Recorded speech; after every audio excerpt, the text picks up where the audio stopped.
Entonces, para seguir con la sesión, vamos a invitar a Rodrigo Otero, que nos presentará la charla Marcas de mordida del Lomosaurio del Cretácico Superior de Chile Central, correlación entre tipo de depredador, estadio ontogenético y ambiente. Gracias, Marcelo. ¿Aló? ¿Se escucha bien? Bueno, primero que todo quería agradecer a la organización y particularmente al hecho de dedicar este simposio a don Ernesto Pérez, quien en mi caso particular fue la persona que me pegó en la espalda para animarme a estudiar plesiosaurios con todo un devenir en el tema que vino después, gracias a él. Entonces, me resulta muy significativo que este simposio se esté dedicando a su memoria. Fue una persona a quien yo en lo personal le debo mucho y creo que muchos de los que están acá también. Así que esperemos que nos esté viendo desde alguna parte. Como bien dice el título, vamos a ver algunos patrones de mordidas que hemos detectado en algunos especímenes de lasmosáuridos recuperados en la cuenca quiriquina. En términos generales, cuando hablamos de plesiosaurios tenemos una diversidad de formas con largos de cuello variables, tamaños de cráneo variables, fíjense acá, pero en general predomina la presencia de 4 miembros modificados como aletas, cortas, colas generalmente más cortas que los cuellos, cráneos longirrostrinos o más bien ensanchados, etc. Corresponden a reptiles marinos que existieron desde el Triásico hasta fines del Cretácico.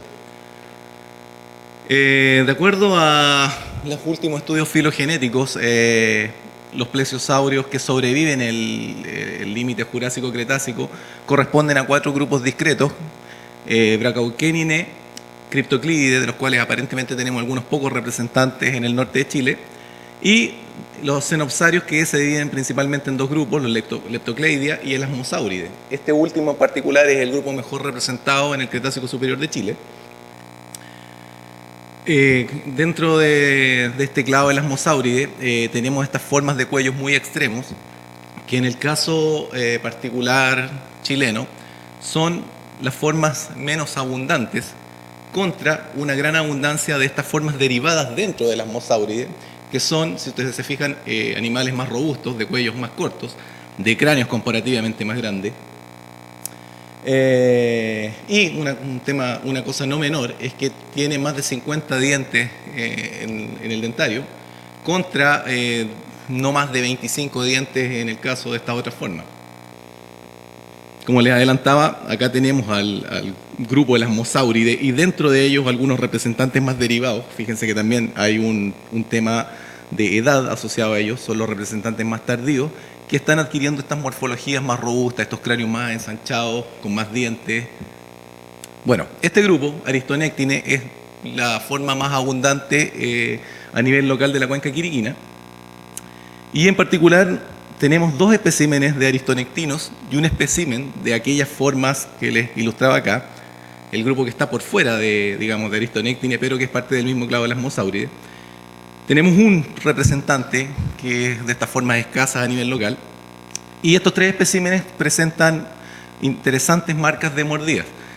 Esto de acá es el holotipo de la especie recientemente descrita por nuestro equipo, Aristodectes quiriquinensis, que fue recuperado gracias a la tremendo trabajo de... ¿Dónde está Cristian? De la Universidad de Concepción. Una tremenda campaña porque es un espécimen brutalmente grande, la escala es 1 metro. Tenemos justamente un juvenil que estaba depositado desde los años 50 en la colección del Museo de Historia Natural, que maravillosamente, si ustedes se fijan, toda la parte que falta del postcráneo está más o menos representada acá. Y tenemos un porcentaje común de ambos esqueletos que nos permiten vincularlos a ambos dos como el mismo taxón, son la misma especie. Y bueno, estamos hablando también de un espécimen bastante grande, cuya estimación completa anda en más o menos 6 metros, preservados son 4,5. Y además tenemos este último espécimen, el SGOPB 6506, que corresponde a una forma de cuello más extremo, que es un esqueleto más incompleto de todas maneras. Bueno, en el caso del holotipo de Aristonectes quiriquinensis, nos llama la atención una marca que está en el fragmento de fémur que está preservado. Está en la parte posterior del fémur, en el margen posterior. Lo que ustedes ven acá, esas líneas, son marcas de carga. Este hueso en el terreno estaba oprimido contra las costillas o gastralia, ¿no? O contra elementos del abdomen, los que obviamente en posición anatómica tienen esta distribución paralela y causan finalmente estas marcas sobre el hueso por causa de la presión del enterramiento. No corresponden evidentemente a marcas de depredador. Sin embargo, esto que se ve acá, que lo vamos a ver en la siguiente diapositiva, es una callosidad generada a partir de una pérdida de un volumen del hueso. Aquí tienen las dimensiones, tiene 11 centímetros de alto por 13 de largo y un estimado de profundidad, considerando que el hueso tiene unos attachments musculares desde los elementos pélvicos, tiene una estimación aproximada de unos 5 centímetros de profundidad, lo cual, traduciéndolo a un tema de volumen, son aproximadamente 700 centímetros cúbicos entre masa muscular y tejido óseo que está perdido. Patrones similares, fíjense que aquí hay un sobrecrecimiento tras la pérdida del tejido óseo, y patrones similares han sido ampliamente observados en distintos fósiles. Acá hay un fósil de Alligator mississippiensis con un crecimiento irregular asociado a una herida. Lo mismo en la porción vertebral de un mosasaurio. Acá hay un caso aún más extremo y con el animal causante bastante visible, que hay un patrón muy claro de dientes que son de otro mosasaurio que mordió de alguna manera esta mandíbula. Y hay un crecimiento, hay parte de una recuperación y de hecho hay un patrón de infección asociado a la recuperación de este animal. Este animal sobrevive a esta mordida. Aquí un poco ilustrando donde tenemos el fémur y la musculatura asociada en el caso del material chileno. Tenemos acá el fémur. En el caso del espécimen chileno, las proyecciones donde insertan los músculos que vienen del pubis y del isquion son un poco más distales, no están tan proximales como en este caso. Por lo tanto, sí deberíamos esperar una pérdida de parte de este músculo que es el isquiofemoral, que va en un sentido más diagonal.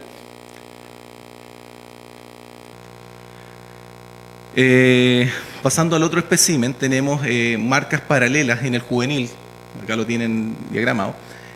Son unas marcas bastante interesantes porque son todas ellas bastante paralelas, y en el caso de esto está ubicado en el coracoides, que es un gran hueso de la cintura pectoral.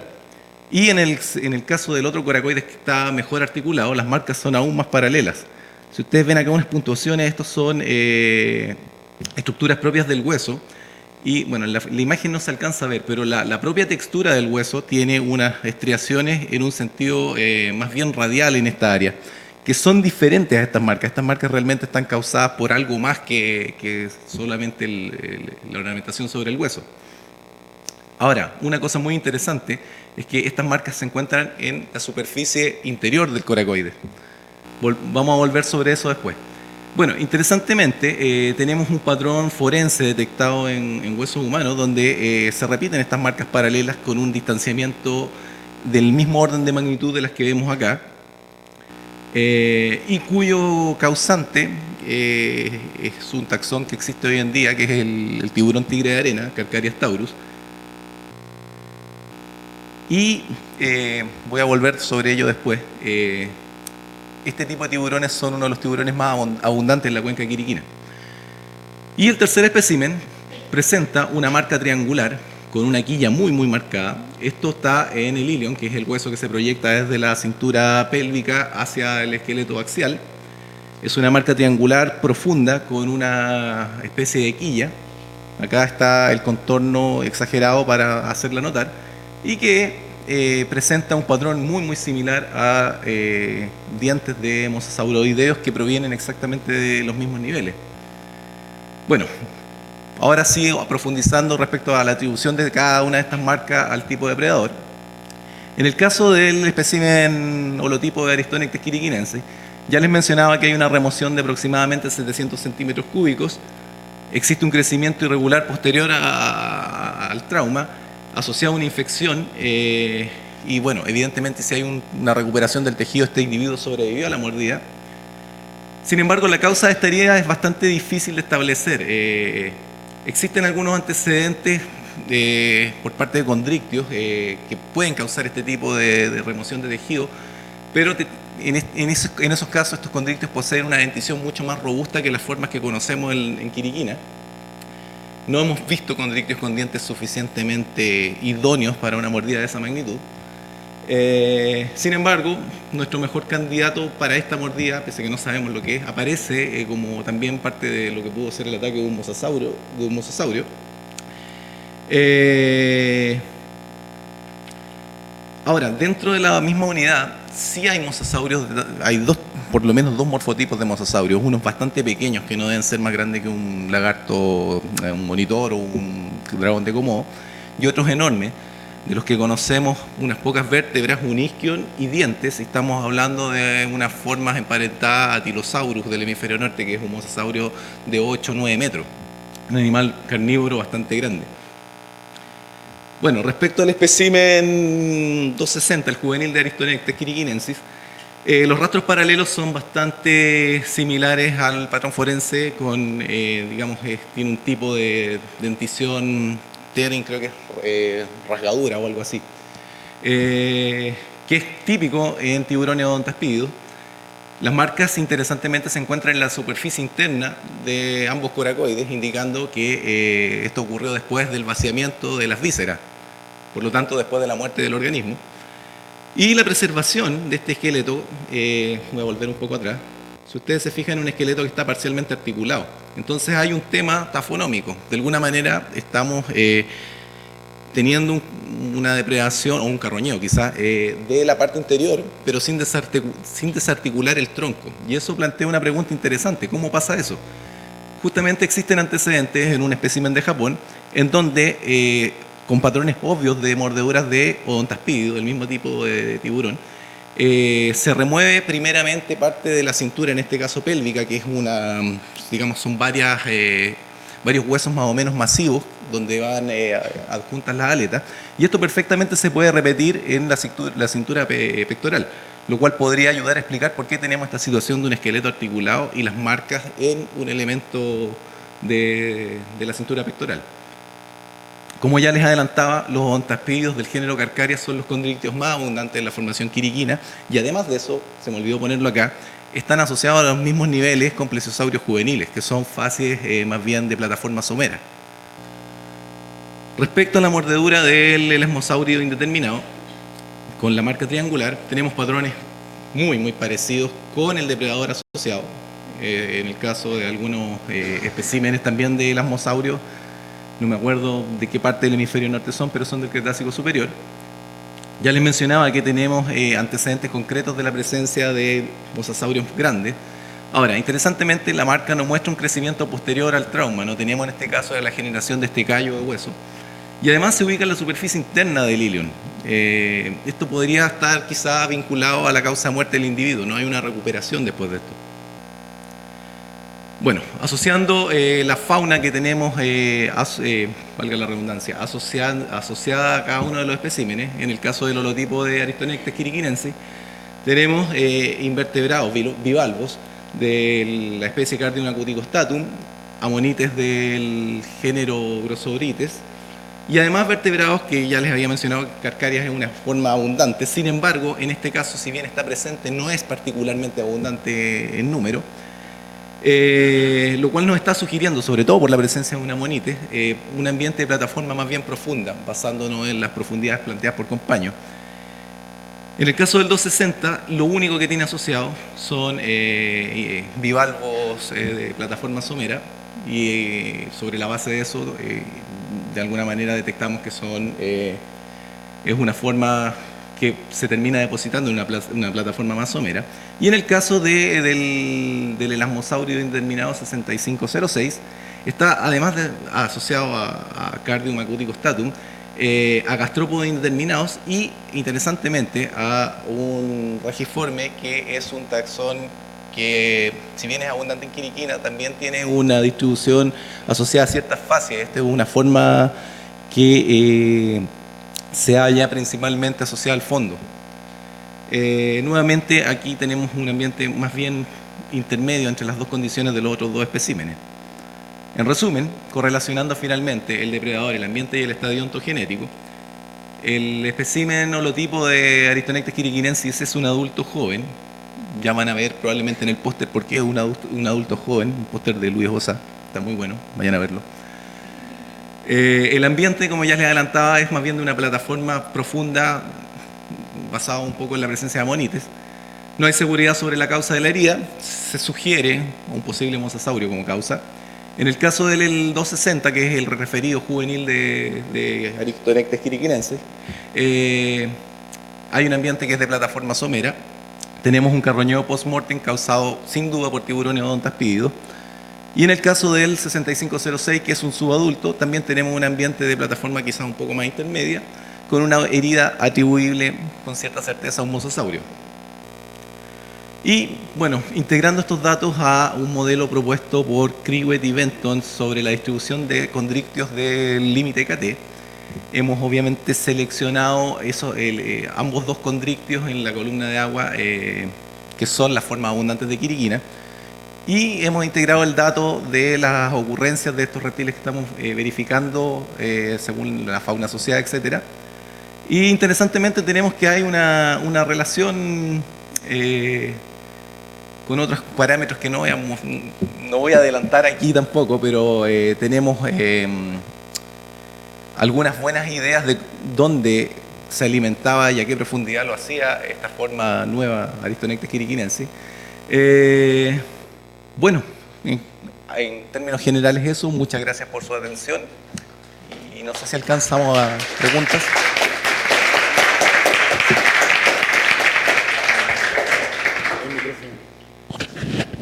Sí. Tenemos tiempo para un par de preguntas breves. ¿Sí?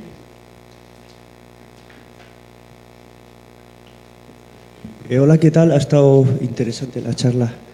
Una pregunta desde la ignorancia, por supuesto, es si o sea, en tu interpretación esto ambiental que has hecho, o sea, ¿utilizas interpretación de FACI, interpretación sedimentológica, o te basas en asociación biológica solo? Aún no hemos integrado ningún dato sedimentológico, solamente la asociación de fauna, y eso en particular con el espécimen 260 no lo hemos hecho porque el dato sedimentológico que tenemos, esto es un espécimen que se recuperó en los años 50, no tiene una columna asociada, pero sí venía en una concreción. Esa concreción es el límite de lo que nos puede decir el estrato, ¿me entiendes? Y sí, ahí hay fauna asociada, pero más de eso no lo podemos ligar a, digamos, a algo más allá de eso. Pero, ¿y el que obtuvisteis vosotros, o sea, ese está contextualizado? Sí, ese sí, el adulto, el holotipo está en un contexto, en ese caso creo que es un tema pendiente, no sé qué dice Cristian.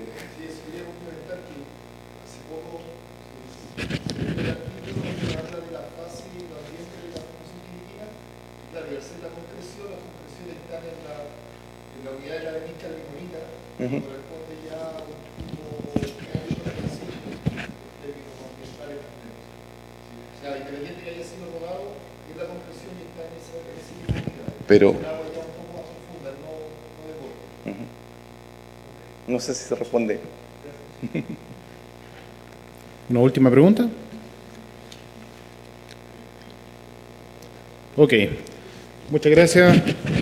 E invitamos al próximo charlista, Suazo, nos va a presentar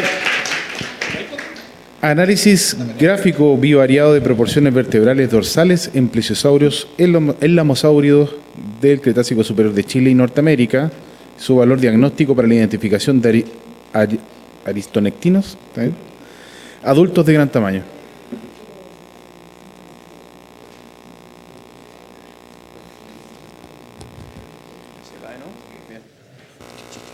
Para pasar.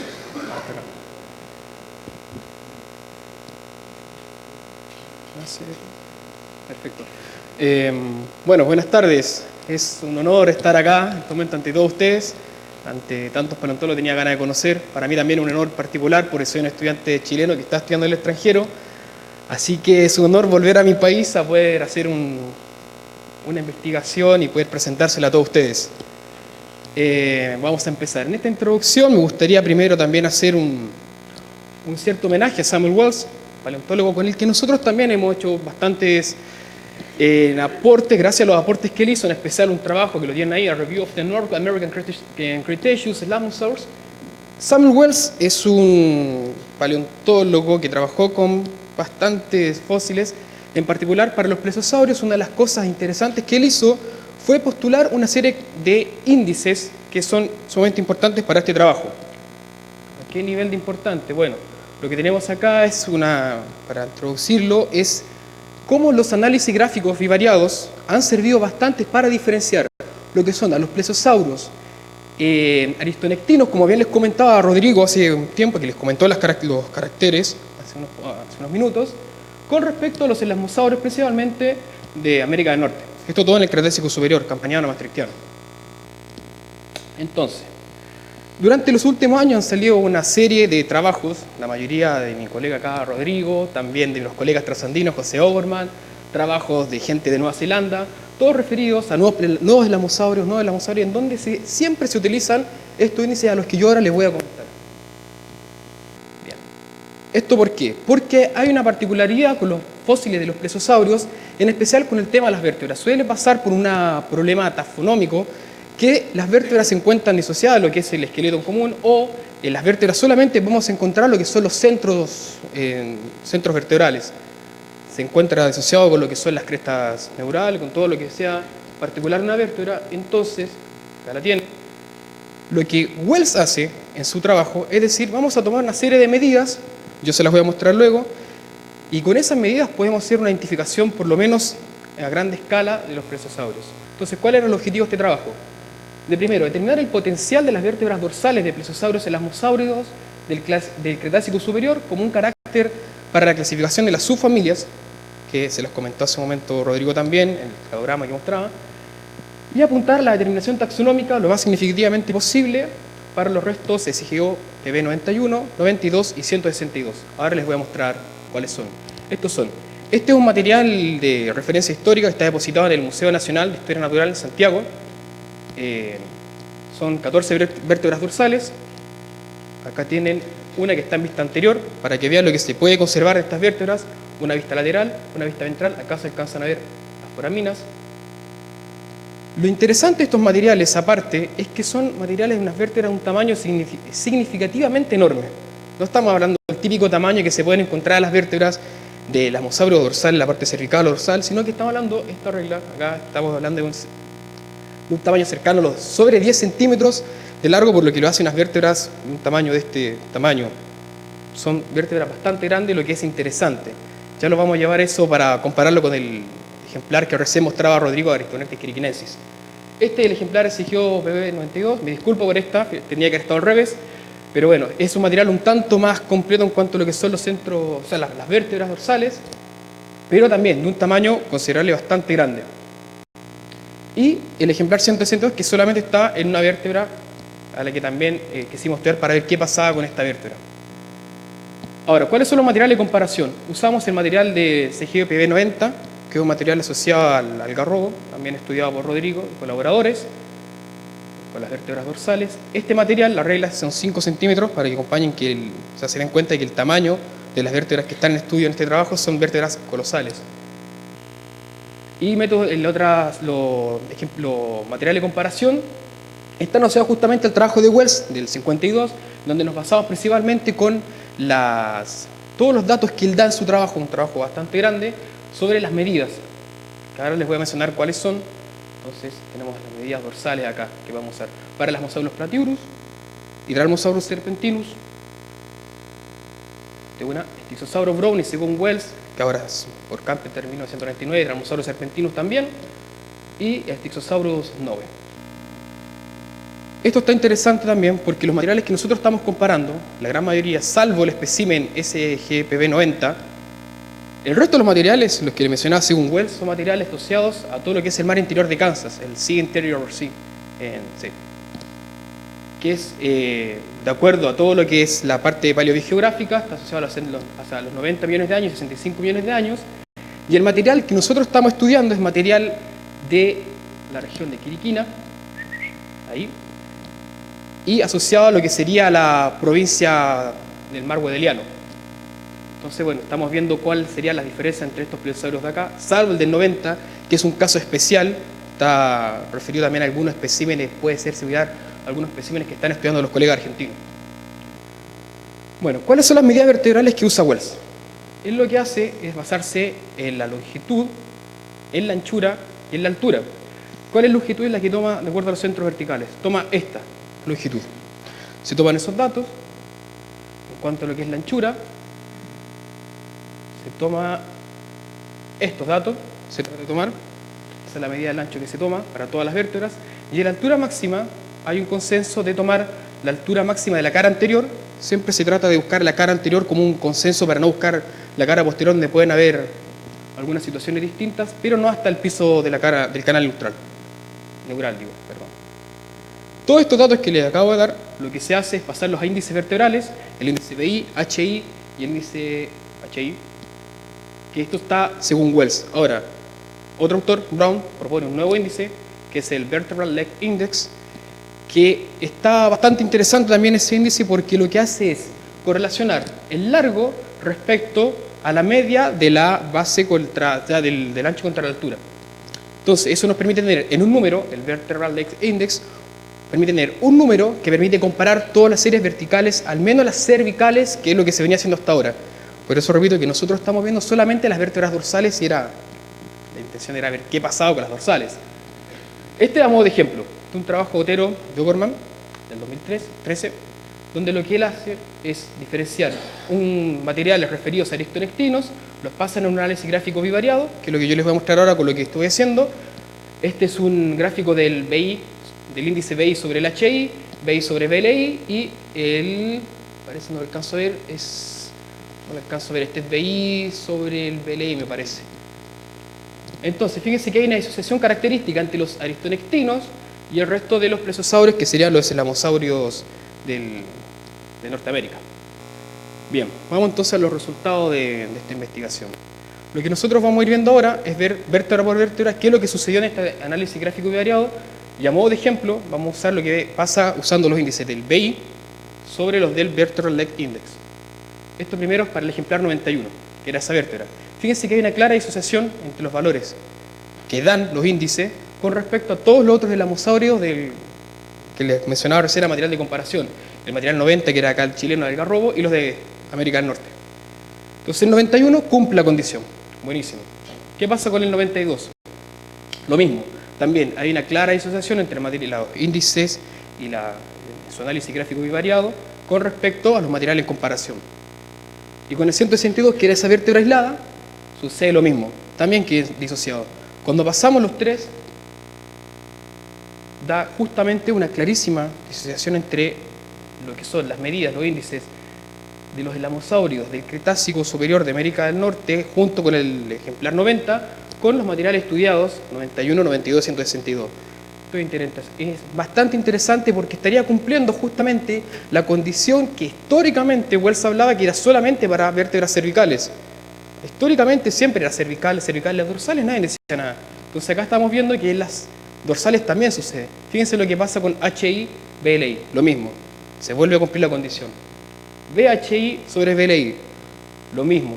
Vuelven a disociarse. Quizás en este punto quedan, pero fíjense que nunca hay un punto que esté entre medio de estas dos, así que no hay ningún problema. Entre HI y BI, lo mismo. Ningún problema. Entonces, esto está mostrando algo bastante interesante que está sucediendo con las vértebras dorsales. A modo de discusión, entonces, tenemos que hay una segregación mediante el análisis gráfico bivariado entre el grupo en estudio 91, 92 y 162, que estaba previamente mostrado para las vértebras cervicales.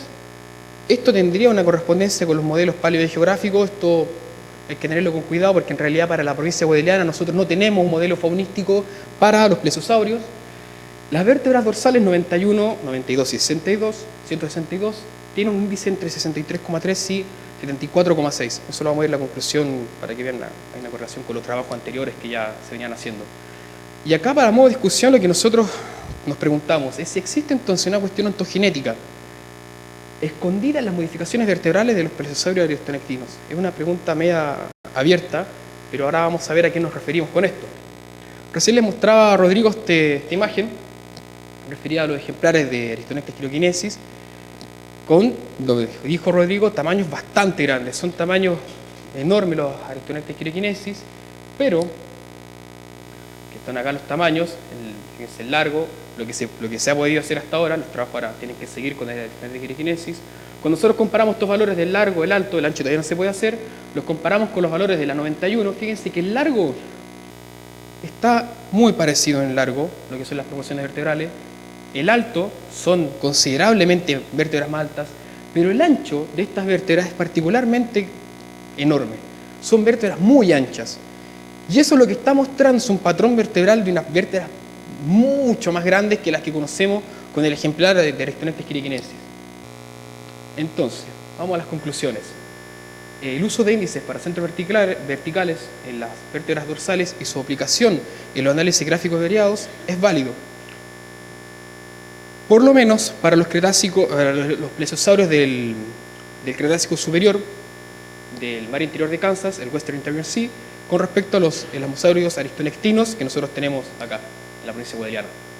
Las vértebras dorsales 91, a ver si está acá, encuentro, ahí está, 91, 92, 162, poseen valor entre 63,3 y 74,6, que muestra la dispersión gráfica correspondiente a los trabajos anteriores que ya había hecho Rodrigo con José O'Gorman, un paleontólogo también argentino. Eso es bastante interesante porque nos está dando la idea de que las dorsales también se pueden usar. Los índices anteriores muestran que el patrón de acortamiento previamente observado en los centros cervicales de los aristonectinos también se repite en la porción dorsal. Y acá vamos a algo sumamente importante, porque nosotros vamos a proponer una hipótesis de que la existencia de estas proporciones vertebrales diagnósticas para el esqueleto axial de los aristonectinos puede ser un carácter diagnóstico para el grupo.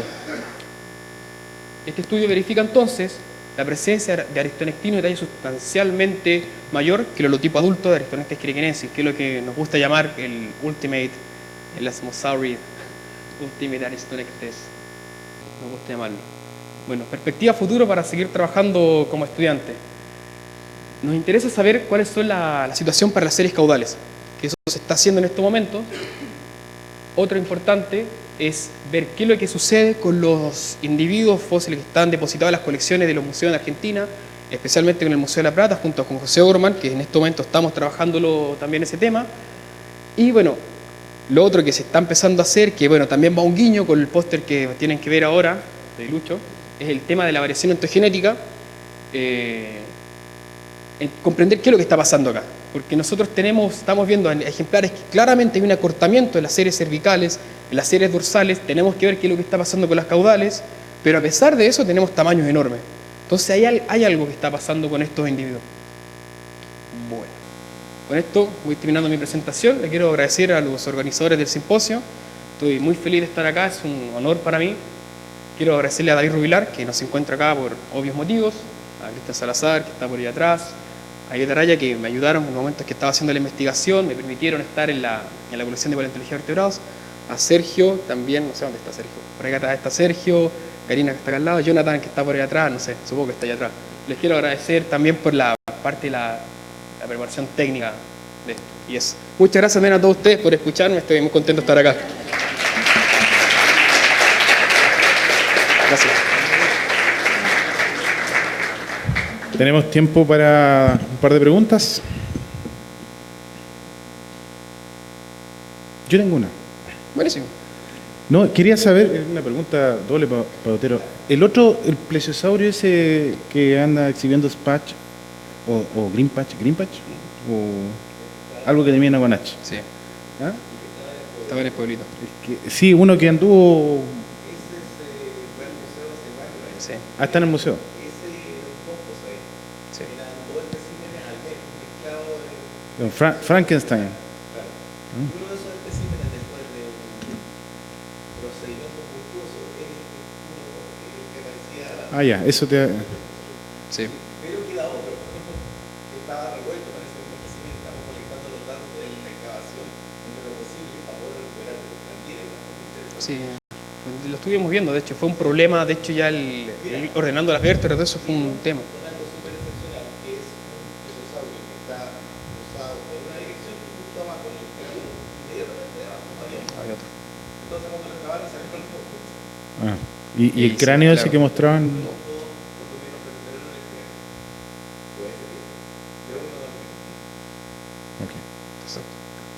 ¿Alguna otra consulta?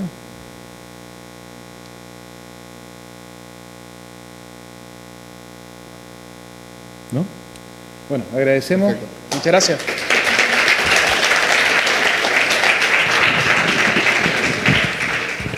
Bueno, para cerrar esta excelente sesión, invitamos a Cristian Salazar del Museo Nacional de Historia Natural, que nos va a dar la charla en inglés, parece, ¿o no? No, Ah, ya.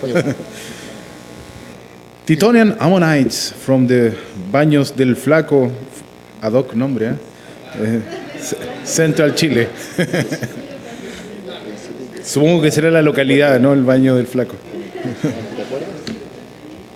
Bueno, Cristian, tu tiempo. Y yo puedo ir viendo eso. Hay tiempo transcurrido ahí. Sí, le apretamos play. ¿Vale? No. Control. ¿Se escucha? Sí. Arriba. Me disculpan si entre medio toso, pero estoy terminando un pequeño resfriado. Sí.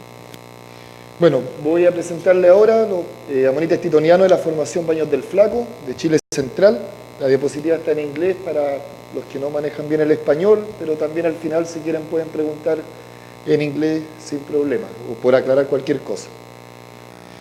Bueno, esto nace dentro de una problemática, un proyecto en límite Jurásico-Cretácico, de que a pesar de que hace bastante tiempo se viene estudiando, aún no tiene solución.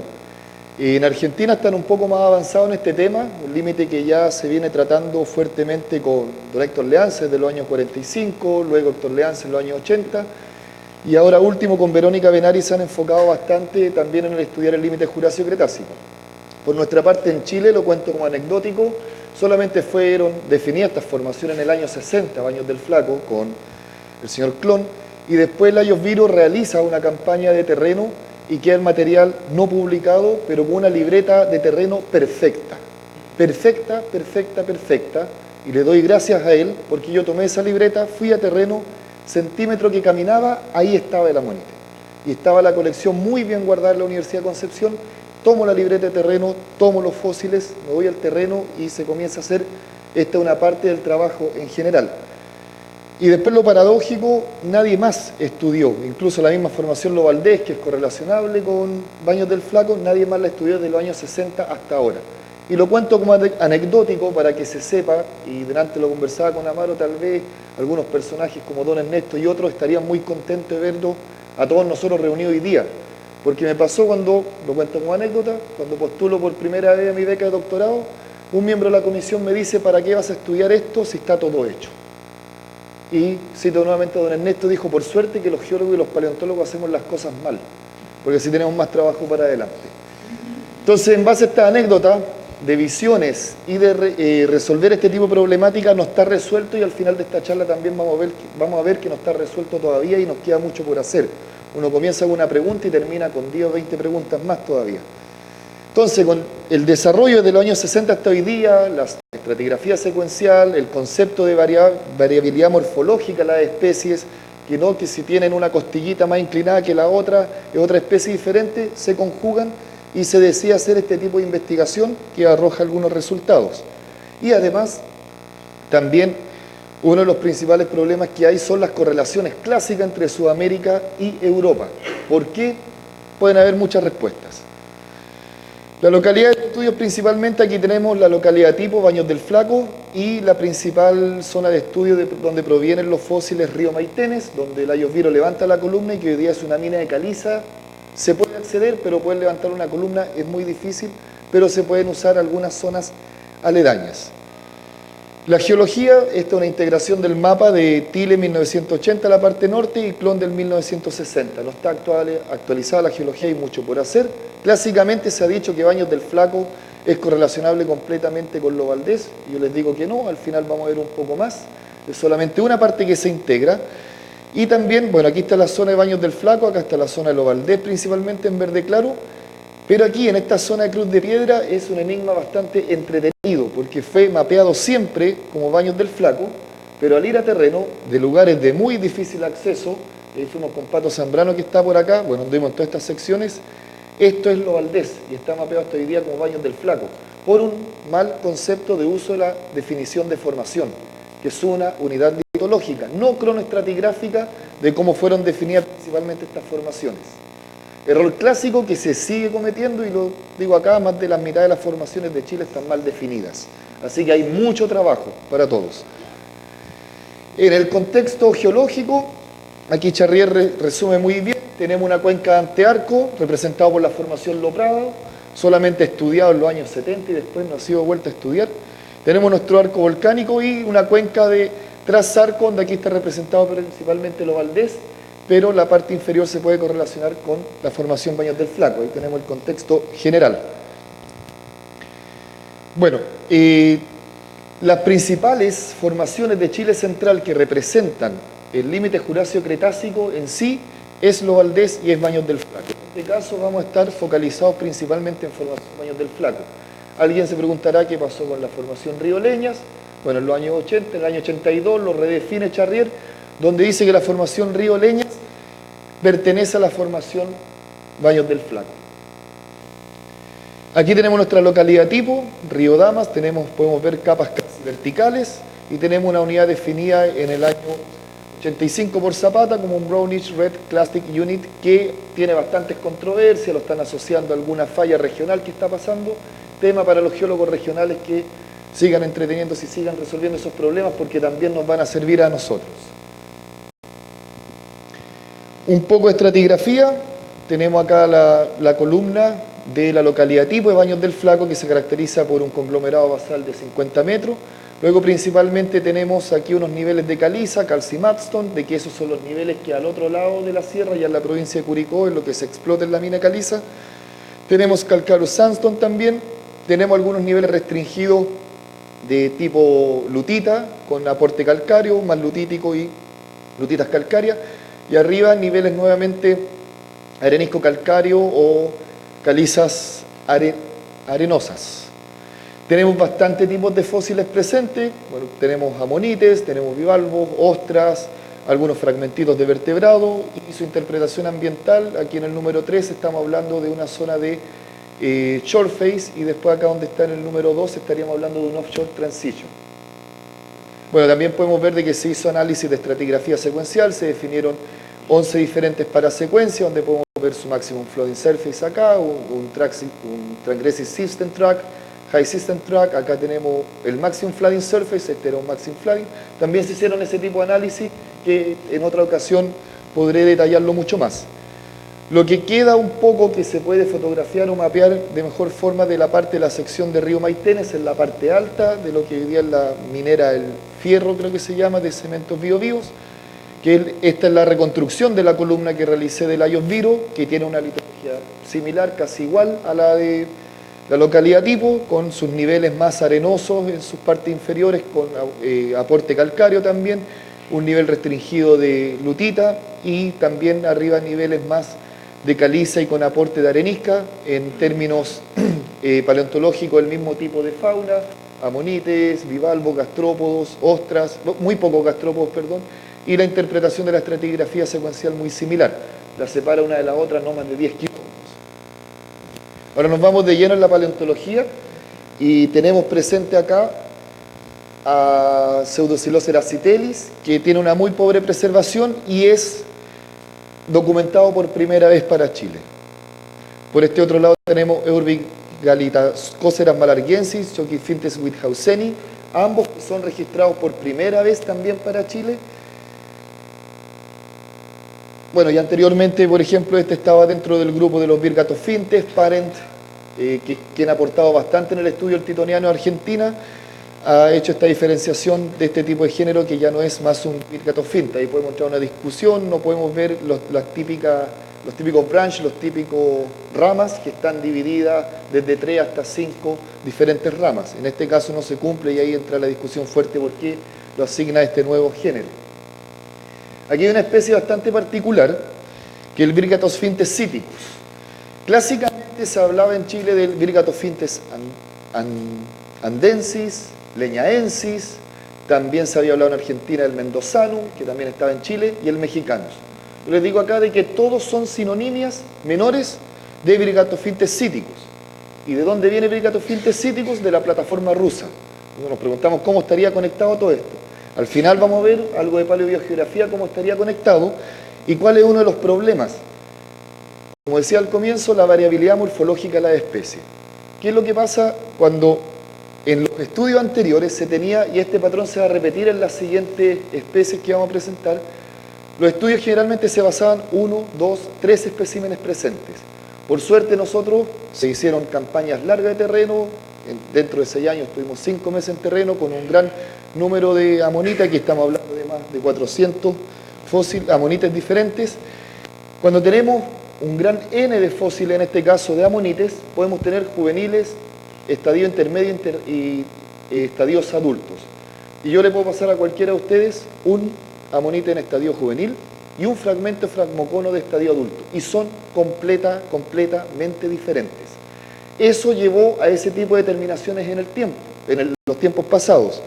Y en este caso, por ejemplo, aquí, el Virgatophintes siticus de Rusia es un organismo adulto. Estos son organismos que están en Bonn, que recolectó Gerd, y estos son los fragmentos que estaban recolectados de Baños del Flaco. Y ustedes me dicen, bueno, ¿cómo puedo hacer milagro con un par de fragmentos? Aquí es solamente algunos que están expuestos. Se revisaron las colecciones de Bonn, colecciones de Göttingen, la colección del Servicio Geológico ruso en Moscú y además las colecciones de Baños del Flaco. Y bueno, ahí conversando principalmente con el colega Mikhail Rogov de Rusia, de Moscú, sí tuvimos las comparaciones, llevé algunos ejemplares desde Alemania para Moscú y estuvimos comparando y estábamos completamente de acuerdo que sí estarían presentes y eso abre una nueva ventana desde el punto de vista paleobiogeográfico, cómo nos conectamos Sudamérica, plataforma rusa, incluso la parte alejada del este de Rusia. Un enigma dentro del punto de vista paleobiogeográfico.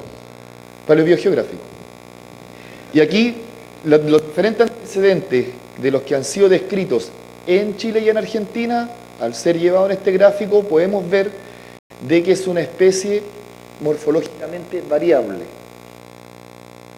Acá tenemos registrado por primera vez Catutophintes americanensis en este estudio, Witthauseníceras interspinosum, que aquí Horacio Paren también hace un estudio muy detallado y además es un fósil índice de la parte alta del Titaniano medio. Un pequeño detalle aquí con Virgatophintes siticus, es un fósil guía de la parte más baja del Volgian, Middle Volgian, de la parte media del Volgiano.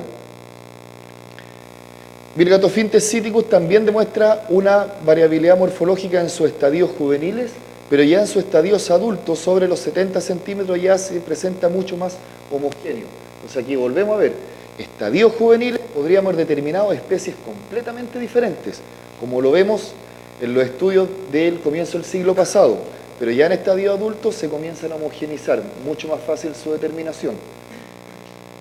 Aulacophintes proximus en este caso, también acá se sinonimiza con diferentes especies, con Reinekea marganensis, con Aulacophintes azulensis, Aulacophintes quilensis, que había sido descrito en Rioleñas también, y también debido a los mismos factores de especies que son variables morfológicamente.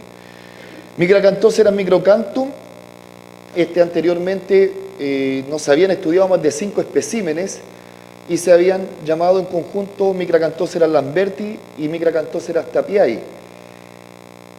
Lo bueno de este fósil de que sería el primer registro también para Chile y para Sudamérica, y con las otras 2 especies con las que se sinonimizaron, pero lo bueno de de que es un fósil índice a nivel internacional que me estaría indicando la parte más alta del Titoniano.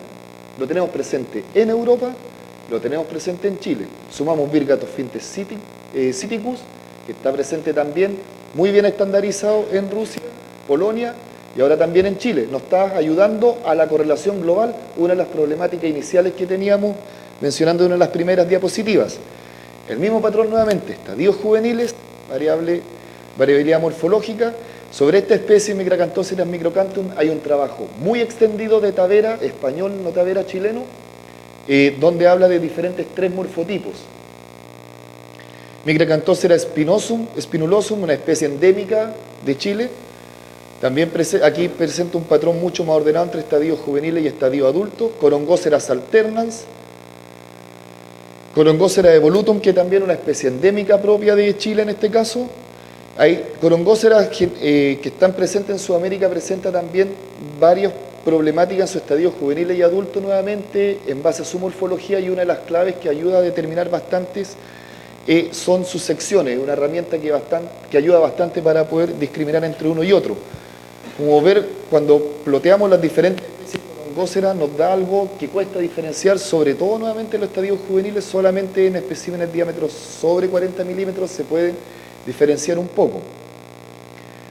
Una especie de la discordia, Subteuroceras coeneni, que clásicamente ha sido indicado para el titoniano, pero Saiz ya lo dice basado en calpionélidos, y además después en México en los años 90 está presente en México y correlacionado con calpionélido, me estaría indicando el primer nivel del Cretácico, del Berriasiano. Clásicamente muchos colegas lo siguen encasillando en el titoniano. Horacio Pala en Argentina lo sube al rango del comienzo del Berriasiano. Entonces ya lo estaríamos considerando como un fósil guía que me estaría extendiendo, en este caso, la presencia de él. Todo lo otro anterior era titoniano, me estaría extendiendo la presencia hasta el comienzo del Berriasiano. Aquí un poco de estratigrafía muy corto para que vean dónde estarían ubicados principalmente los fósiles. Estas biozonas deben ser mucho más ajustadas, deberían estar marcadas solamente en este tipo de niveles, pero en estos niveles, por ejemplo, se ven fragmentos de amonites que estarían asociados a estas especies presentes. Es algo que tenemos que seguir discutiendo con el autor, y tengo que esperar las correcciones que me han hecho del artículo que está sometido en relación a este gráfico. Como les decía, tenemos algunas especies endémicas, un poco paleobiogeografía, podríamos verlas más en detalle, me queda solamente creo que alrededor de un minuto, y en base a los patrones de distribución que tendrían las diferentes especies y dónde aparecerían primero, dónde aparecerían después, se ha podido idear un patrón de paleocorrientes superficiales o de migraciones que habrían tenido estos tipos de fósiles, que estarían conectados, por ejemplo, con algunos presentes en la India, en Yemen, en Irak, que no solamente clásicamente, como se hablaba para el final del Jurásico, el principal puente migratorio, que era el corredor hispánico. Checa, en el 1985, él ya comienza a hablar de un corredor al sur. Ahora, en base a los amonites, gracias al N que tenemos y a los trabajos de Hobart en los 80 y 90, que nos indican mucho más fósiles presentes que estarían en común con Chile y Argentina, nos abre la hipótesis de este corredor Indo-Austral Seaway. Agradezco enormemente a Natalia Varela, que no puede estar acá, y Patricio Zambrano, que están acá, que literalmente trabajamos muy duro en el terreno, no tan solo para este artículo, sino para otros más también. Y una noticia que no me agrada mucho, podemos ver en la localidad tipo de Baños del Flaco, que hoy día tenemos un campamento de un proyecto. No estoy en contra del proyecto, sino que lamentablemente, ¿dónde lo ubicaron? En enero, febrero espero ir a terreno, no sé a quién le tengo que pedir permiso para poder acceder a la localidad tipo ahora. Muchas gracias.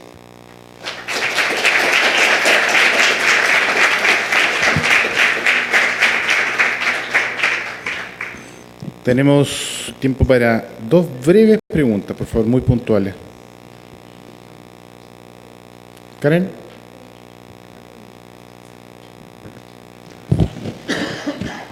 Aló. Sí, estoy ocupando el micrófono porque nuestros amigos de internet tienen que escuchar las preguntas también. Sí. Entonces hay que usar el micrófono. Ahí salió al aire mi cuestionamiento. Sí, sale al aire, a todo el mundo. Los rusos están viendo tu presentación. Ahora, ¿cómo lo hago? Acaba de perder el auspicio. Ya salió ya. La publicación ahí va. Ok. Ya.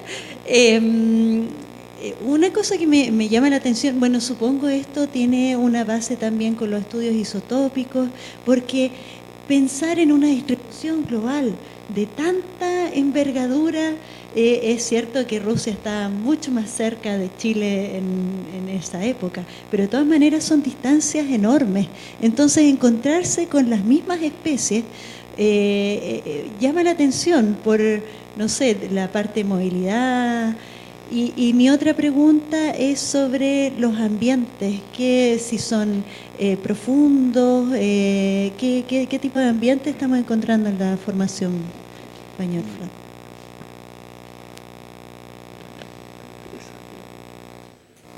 Claro, en el ambiente, ese es para otro artículo, solo esto lo mostré a modo de introducción. Corresponde principalmente, aquí podemos ver los ambientes depositacionales, se ve muy clara la figura, pero acá podemos ver que el más dominante es esta barra que está en el número 3, que significa un short face, muy cercano.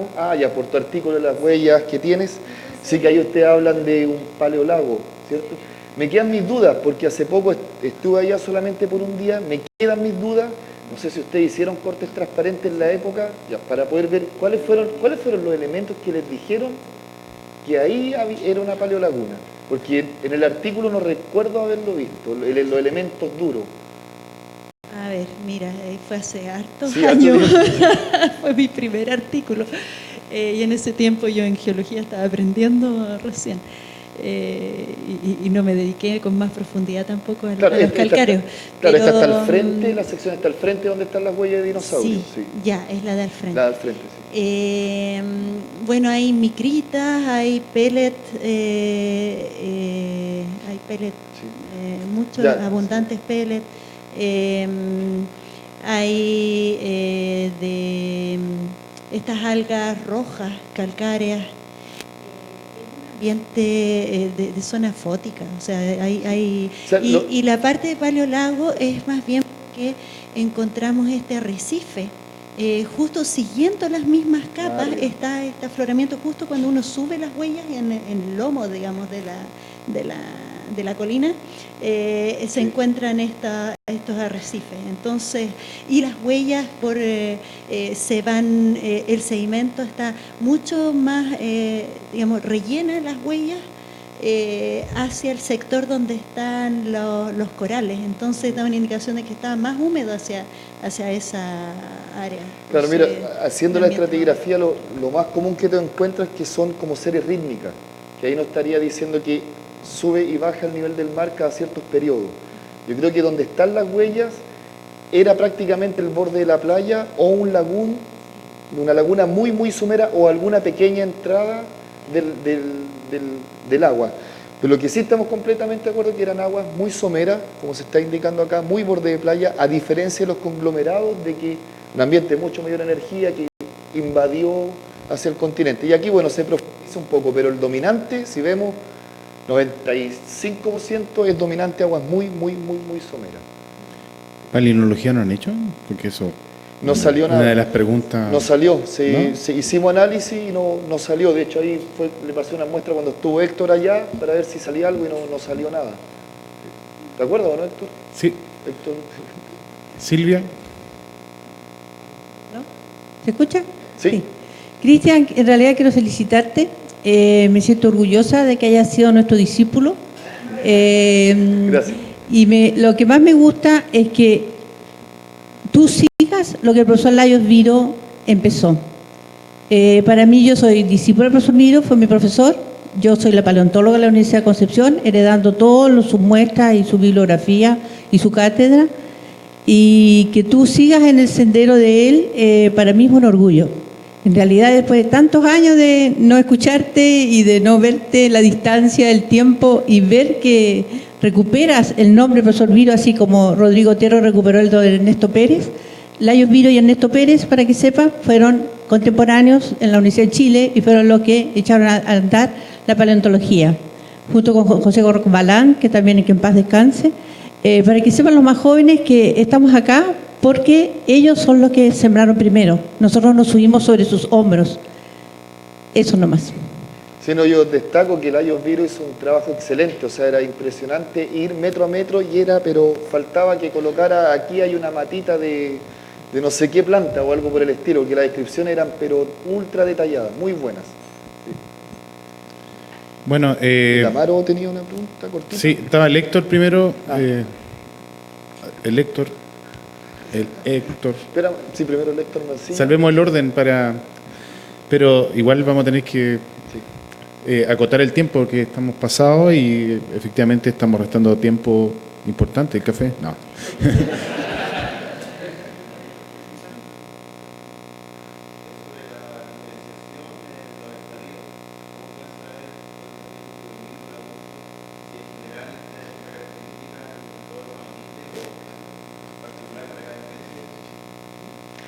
No hay un patrón, depende del grupo, principalmente de familia o superfamilia. Cuando decimos de que es adulto, a veces dije mayor a 40 centímetros, mayor a 70 centímetros y generalmente ocurre cuando hay un cambio en la curva. Aquí digo, nosotros mismos, o sea, cuando ya somos adultos somos más estables en teoría, Acá también los amonites morfológicamente son más estables de X o Y diámetro en adelante cuando ya vemos que la curva tiene algún quiebre o algo por el estilo. Es diferente para diferentes especies y para diferentes grupos, ya sea superfamilias o familias. No, muy buena la pregunta, porque cuando comencé con esto me hice la misma pregunta. Bueno, Amaro. Sí, y en realidad iba a hacerle una pregunta bien técnica, pero se la voy a hacer personalmente. No, la técnica, dale, no. No, porque prefiero hacer un comentario, cambiarlo por un comentario de que estuvimos a propósito de Ernesto Pérez y de los viejos que trabajaban bien. Cuando levantamos columna en Grupo Chañarcillo, estaban las tablillas de Ernesto Pérez ahí todavía puestas en las capas. ¿No las sacó? Sí, cuando andamos juntos, sí. Exactamente. Siguiendo las huellas. Sí. Tengo que seguir esos ejemplos. Muchas gracias. Bueno, muchas gracias a todos por la muy buena sesión. Le agradezco a todos los charlistas, al público por participar y los espero a las 16 horas.